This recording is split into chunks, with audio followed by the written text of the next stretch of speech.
Again, Mayor Foster, members of council, staff, public gathering. On October 19th, Mayor Foster, you received an email letter from a Ward 4 Clarington resident, Ms. Heather Bellnick, alleging that you were seen in the company of Chairman Roger Anderson, either arriving or departing from Toronto Airport on a private jet on or about October the 2nd. And in that letter, she simply asked where you were going and on whose dime. You replied to Ms. Olnick. Ms. Olnick is a friend and neighbor of mine, so I won't continue to call her Heather, if that's okay. You replied to Heather on October the 20th, confirming that you were in fact on a municipal business trip. While you did not respond to any of her questions, you went on to great length to point out that you were outside Clarington, outside Durham, and it was sunny. May I remind you, Mr. Mayor, that you are the mayor of Clarington 24/7. You are a public figure in a public place, and someone recognized you. I don't know what your problem is with that. You should be flattered that someone recognized you. I don't know if you intentionally tried to intimidate Ms. Olnick with your position, but you certainly did. When your reply to her suggested that you may need, quote, to consider some sort of appropriate action, and that her letter and your reply were then copied to Roger Anderson and to a member of the Durham Regional Resource.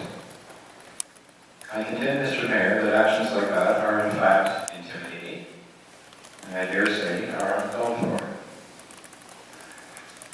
On the other hand, if you did not intend to intimidate this young woman, then perhaps you were operating under a possible paranoia, and you handled it very badly. I contend that due to your possible paranoia, you did intimidate this woman, and I'm sure you would agree that this is unacceptable. You might wish to check with the solicitor, Mr. Mayor, because in addition to everything else, I would suggest that you may have broken a law under the Municipal Freedom of Information and Privacy Act and other relevant acts by sharing personal information, in this case an email address of a constituent, with people outside the council. In any event, while you have still not answered Ms. Olnick's questions, I too will join and ask who paid for this trip. If it was Clarington or Durham Region, and therefore our tax dollars, we have a right to know where you went for what purpose. On the other hand, if the trip was paid for by some company that you plan on doing business with, I would be concerned about the optics, Mr. Foster.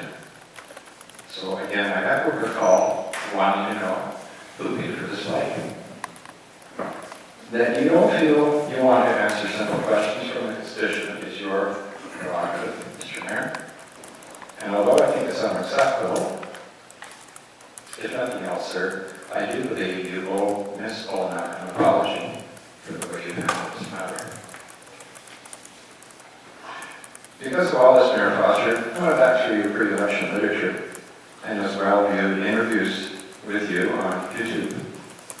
And I know you frequently use words like trust, accountability, transparency, and you even had an entire section in your newspaper on bullying. Many of us bought those lines then, Mr. Foster, but I also recall that you said you were going to fight the incinerator, but I digress. Because Ms. Olnick's email went to all members of council, I see that for whatever reason, Councillor Wendy Gardner, Ward 4, saw fit to join in on the discussion. And in her email to you, Mr. Foster, and to Councillor Novak, copied it to Ms. Olnick. On October the 20th, Councillor Gardner discussed her support for calling the police. Councillor partner also scolded this constituent for the tone of your original mail, which in her opinion was unpleasant.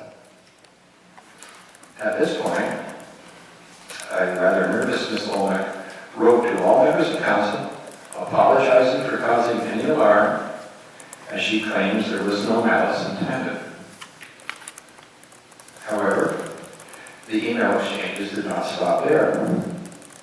In a second email to all councillors and copied to Ms. Olmec, perhaps in error, Councillor Partner was on to talk about there being, and I quote, a lot of nut bars out there. And while it's not clear if she was referring directly to Ms. Olmec or not, Councillor Partner further states, and I quote, we as a council should be able to carry out our municipal, regional business without having to contend with such small-minded people as we are obviously dealing with here. Councillor Partner, that kind of language from someone concerned about the tone of someone else's letter is rude, is disrespectful, and very offensive. And I think you too owe Heather a sincere apology. Councillor Partner, you should be ashamed of yourself. I don't find it very funny. The Ramos, Mayor Foster, and Councillor Partner have dealt with this simple request for information is disgusting at best, and again I call for an apology from both Mayor Foster and Councillor Partner to Ms. Olmec. And finally, I ask you again, Mr. Foster, who paid for this flight? And remind other councillors that if it was a company or corporation you plan to deal with in the future, it certainly looks bad. Thank you. Thank you, Mr. Richards. Any questions, Mr. Richards? Mr. Richards, I note that you are upset with Councillor Partner's comments about a nut bar. Did you not just describe me as a parent? I beg your pardon? You were upset with the description of there are nut bars out there, and yet I could have sworn that you described me as paranoid. Is that not correct? You as paranoid?